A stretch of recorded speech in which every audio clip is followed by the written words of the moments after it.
প্রিয় ছাত্রছাত্রীরা, আজ আমি তোমাদের কাছে প্রশ্নবিচিত্রা 2025 সেকেন্ড ইউনিট টেস্ট পরিবেশ ও বিজ্ঞানের ক্লাস 8-এর মডেল 4 এর যে কোশ্চেনগুলো আছে আমি সেগুলো তোমার কাছে আলোচনা করে দেখাবো।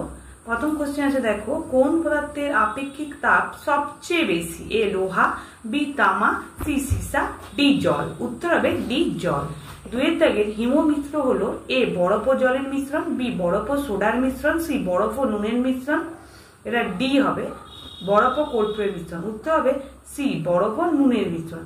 তিনের দাগের গ্যালভানাইজেশন পদ্ধতিতে লোহার উপর কোন ধাতুর প্রলেপ দেওয়া হয়? A zinc, B AU, C PT, D NI. উত্তর হবে এ জিঙ্ক। চারের দাগে প্রকৃতিতে উদ্যাকাশ ও ভূপৃষ্ঠের মধ্যে বিভব পার্থক্য বজায় রাখে? এ ঝড়, বি ভূমিকম্প, সি বজ্রপাত, ডি অগ্নুপাত। উত্তর হবে সি বজ্রপাত। পাঁচের দাগে কিউপিক নাইট্রেটকে উত্তপ্ত করলে যে বাদামি বর্ণের গ্যাস নির্গত হয় সেটি হলো nitrous oxide, nitric oxide, nitrogen dioxide, dinitrogen. উত্তর হবে সি নাইট্রোজেন ডাই অক্সাইড।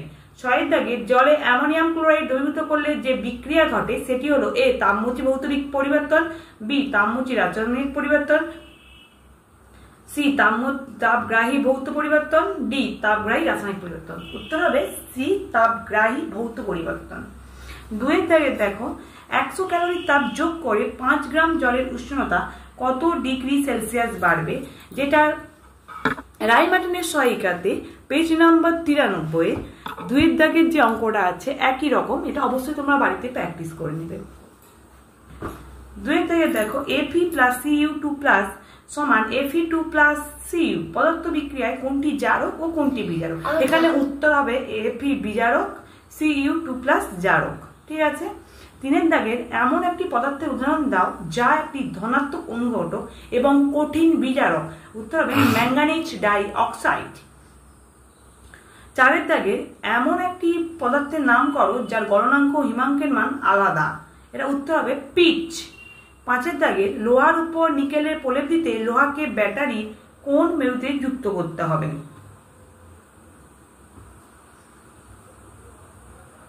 এটা উত্তর হবে ঋণাত্মক। ছয়ের দাগে তড়িৎ বিশ্লেষণে কোন শক্তি কোন শক্তিতে রূপান্তরিত হয়? উত্তর হবে তড়িৎ শক্তি রাসায়নিক শক্তিতে রূপান্তরিত হয়। তিন দাগে দেখো, একটি বা দুটি বাক্যে উত্তর দাও। একে আছে, তুমি যে বাড়িতে থাকো তার দেয়ালগুলি এবং ছাদ যদি টিনের হতো তবে কি কি সুবিধা হতো আর কি কি অসুবিধা হতো? যেটা দেখো রায়মার্টিন সহায়িকাতে পেজ নাম্বার 89 এই 13 দাগের কোশ্চেনটা মুখস্থ করলে হবে। এখানে সুবিধা অসুবিধা দুটোই আছে। ঠিক আছে।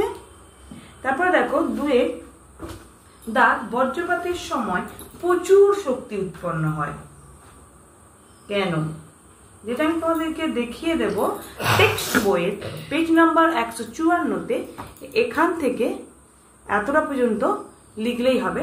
অবশ্যই তোমরা এটা টেক্সট বইয়ে দাগ নিয়ে মুখস্থ করে নেবে। আমি আগেই বলেছিলাম আমি অবশ্যই তোমাদেরকে সবসময় টেক্সট বই আর রায়মার্টিনের সহায়িকায় দেখানোর চেষ্টা করি।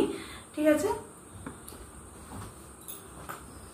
থার্মোফ্লাক্সের দুই দেয়ালে মধ্যবর্তী স্থানে বায়ু শূন্য থাকে কেন? যেটা আমি তোমাদেরকে দেখিয়ে দেব পেজ নাম্বার 87 রায়মার্টিনের সহায়িকাতে। ওই কোশ্চেনটার উত্তর এই কার্যনীতিটা লিখলেই হবে। থার্মোফ্লাক্সের কার্যনীতিটা লিখলেই কিন্তু হবে। তোমরা অবশ্যই কিন্তু মুখস্থ করে নেবে। চারের দাগে দেখো, বিশুদ্ধ জলের তড়িৎ বিশ্লেষণের সময় সামান্য লঘু অ্যাসিড বা ক্ষার মেশাতে হয় কেন?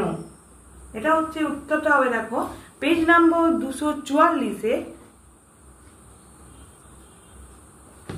পেজ নাম্বার 244-এ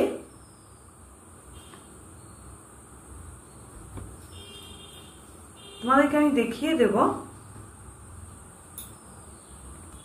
যেটা আমি তোমাদেরকে দেখিয়ে দেবো, এটা 244 পেজে রায়মার্টিনের সহায়িকাতে 3 দাগের কোশ্চেনটা মুখস্থ করলেই হবে। দেখছো একই কোশ্চেন আছে। ঠিক আছে। অবশ্যই তোমরা এটা মুখস্থ করে নেবে। তারপরে দেখো, জলের তড়িৎ বিশ্লেষণে ক্যাথোডে কোন আয়ন জমা হয়? এটা উত্তর হবে H+ আয়ন। তারপর আমি তোমাদেরকে দেখিয়ে দেবো কঠিন ম্যাঙ্গানিজ ডাই অক্সাইডের সঙ্গে লঘু হাইড্রোক্লোরিক অ্যাসিডের বিক্রিয়ায় কি ঘটে? সমীকরণ সহ লেখো। এটা হবে বিক্রিয়ায় ম্যাঙ্গানিজ ক্লোরাইড উৎপন্ন হয়, ক্লোরিন ও জল উৎপন্ন হয়। এটা সমীকরণ হবে MnO2 প্লাস 4HCl থেকে MnCl2 plus 2H2O plus Cl2। 6 দাগে দেখো, শীতকালে পাখিরা কখনো কখনো পালক ফুলিয়ে বসে থাকে কেন? যেটা রাইমাটির সহায়িকাতে পেজ নম্বর 89 দেখো, শীতকালে পাখি কখনো কখনো পালক ফুলিয়ে বসে থাকে কেন? এই যে 9 দাগে কোশ্চেনের উত্তরটা মুখস্থ করলেই হবে, ঠিক আছে? তারপরে দেখো 4 দাগে আমি তোমাদেরকে দেখাবো। 4 দাগে একে আছে, উত্তপ্ত কালো রঙের ক্রিপ্টিক অক্সাইডের উপর দিয়ে হাইড্রোজেন গ্যাস চালনা করলে কি ঘটে? সমীকরণ সহ লেখো। এই বিক্রিয়াতে জারণ বিজারণ দেখাও ও জারক বিজারক দ্রব্যের নাম লেখো। যেটা আমি তোমাদেরকে দেখাবো পেজ নাম্বার, টেক্সট বইয়ের পেজ নাম্বার 94। এখানে দেখো আছে, কালো রঙের উত্তপ্ত ক্রিপ্টিক অক্সাইডের উপর দিয়ে হাইড্রোজেন গ্যাস পাঠালে অবশিষ্ট হিসাবে লাল বাদামি রঙের ধাতব কপার পাওয়া যায়। যেটা হচ্ছে দেখো CuO প্লাস H2 থেকে Cu প্লাস H2O, ঠিক আছে? এবার CuO থেকে Cu হচ্ছে বিজারণ, আর এখানে H2 থেকে H2 হচ্ছে জারণ। CuO হচ্ছে জারক আর H2 হচ্ছে বিজারক, ঠিক আছে? তোমরা অবশ্যই এটা নোট করে নেবে। তারপরে দেখো 3 দাগে, গলিত সোডিয়াম ক্লোরাইডের তড়িৎ বিশ্লেষণে অ্যানোডে ও ক্যাথোডে কি কি পদার্থ উৎপন্ন হয় তা বিক্রিয়া সহ লেখো।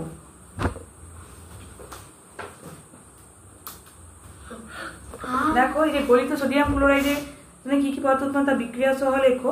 এই যে এখান থেকে দেখতেই পাচ্ছ পেজ নাম্বার 241, এখান থেকে 21 দাগের কোশ্চেন উত্তর এখান থেকে এপাশে এতটা পর্যন্ত লিখলেই হবে, ঠিক আছে? অবশ্যই তোমরা কিন্তু মুখস্থ করে নেবে।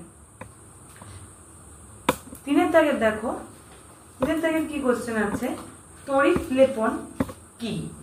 যেটা আমি তোমাদেরকে দেখাবো পেজ নাম্বার 208 ডাইমেনশন সহায়িকাতে তড়িৎ লেপন কাকে বলে 12 দাগের কোশ্চেনে, আর এটা মুখস্থ করে নেবে, ঠিক আছে? রূপোর উপর সোনার প্রলেপ দিতে ক্যাথোড ও অ্যানোডে হিসাবে কি কি ব্যবহার করা হয়? যেটা আমি তোমাদেরকে বলে দেবো, যে রূপোর তৈরি গয়নার উপর যদি সোনার প্রলেপ দেওয়া হয়, ক্যাথোডে কি পাওয়া যায় না রূপোর গয়না, আর অ্যানোডে কি ব্যবহার করা হয় না বিশুদ্ধ সোনার পাত। যেটা পেজ নাম্বার 248 প্রথমেই দেখো আছে, ঠিক আছে? তারপরে দেখো বর্জ্য নিরোধক কি, এটি কিভাবে কাজ করে? যেটা আমি তোমাদেরকে দেখিয়ে দেব 155 পেজে, এই যে টেক্সট বইয়ের 155 পেজে বর্জ্য নিরোধক কি, এখান থেকে এতটা পর্যন্ত লিখলেই হবে, আর কি কি হিসেবে কাজ করে এটা লিখলেই হবে, ঠিক আছে?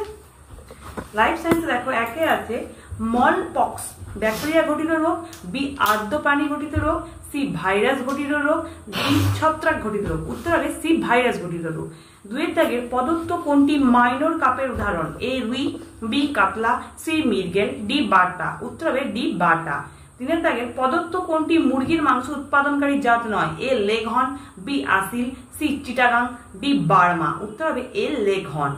2 দাগের সত্য অথবা মিথ্যা লেখো। একে আছে, কালা জ্বরের অপর নাম হলো রেড প্লেগ, ওটা হবে মিথ্যা। 2 দাগের পশ্চিমবঙ্গে আমন ধানের চাষই বেশি হয়, এটা হবে সত্য। 3 দাগের পুরুষ মৌমাছির কাজ হলো মৌচাক তৈরি করা, এটা হবে মিথ্যা। 3 দাগে দেখো একে আছে, শূন্যস্থান পূরণ করো। ডাল জাতীয় মূলে গাছের মূলের অর্বুদে ড্যাশ নামক এক ধরনের মিথজীবী ব্যাকটেরিয়া থাকে, এটা হবে রাইজোবিয়াম। ড্যাশ মেশিনের সাহায্যে ফসল তোলা, মাড়াই এবং ঝাড়াই সবই করা হয়। উত্তর হবে কম্বাইন। ড্যাশ ইনজেকশনে দেওয়ার ফলে স্ত্রী মাছ ডিম আর পুরুষ মাছ শুক্রাণু নিঃসরণ করে, পিটুইটারি ইনজেকশন। পোলিওর সঙ্গে মিলবে ভাইরাস ঘটিত রোগ, 2,4-D আগাছানাশক, ঘেঁষরুই বহিরাগত কার্ভ, ঠিক আছে? 5 থেকে দেখো সংক্ষিপ্ত উত্তর দাও, যেটা আছে সেটা তোমাদেরকে একটু দেখিয়ে দেবো। এনপিকে সারের পুরো নাম কি? এই যে টেক্সট বইয়ের পেজ নাম্বার 198 এনপিকে পুরো নাম দেখো আছে। এন মানে নাইট্রোজেন, পি মানে ফসফরাস, আর কে মানে পটাশিয়াম, ঠিক আছে? তোমরা অবশ্যই দেখে নেবে। তারপরে দেখো 2 দাগের আছে, এপিআরি বলতে কি বোঝো? যেটা দেখো আছে, page number 471-এ Ray Martin সহায়িকাতে page number 471 এই যে এপিআরই কি 52 দাগের কোশ্চেনটা মুখস্থ করলেই হবে, তোমরা অবশ্যই মুখস্থ করে নেবে। ঠিক আছে, তারপরে আছে দেখো 3 দাগে দুটা ভিটামিনের নাম লেখো যা মুরগির ডিমে পাওয়া যায়। কি হবে না, ভিটামিন এ আর ভিটামিন ডি। ঠিক আছে, তোমাদের যদি আমার এই ভিডিওটা ভালো লেগে থাকে অবশ্যই লাইক, কমেন্ট আর বেশি বেশি করে শেয়ার করে দেবে। আর অবশ্যই কিন্তু সাথে একটা সাবস্ক্রাইব করে রাখবে যাতে আমার ভিডিওটাই তোমরা আগে দেখতে পাও, তোমাদের পরীক্ষার সময় সুবিধা হয়। আর অন্য বন্ধুদেরকে বেশি বেশি করে শেয়ার করবে যাতে তাদের ক্ষেত্রেও কোশ্চেনগুলো জেনে তাদের ক্ষেত্রে পরীক্ষার সময় যাতে তারা মুখস্থ করতে পারে। ধন্যবাদ। আমি পরের দিন মডেল 5 তোমাদের কাছে আলোচনা করবো।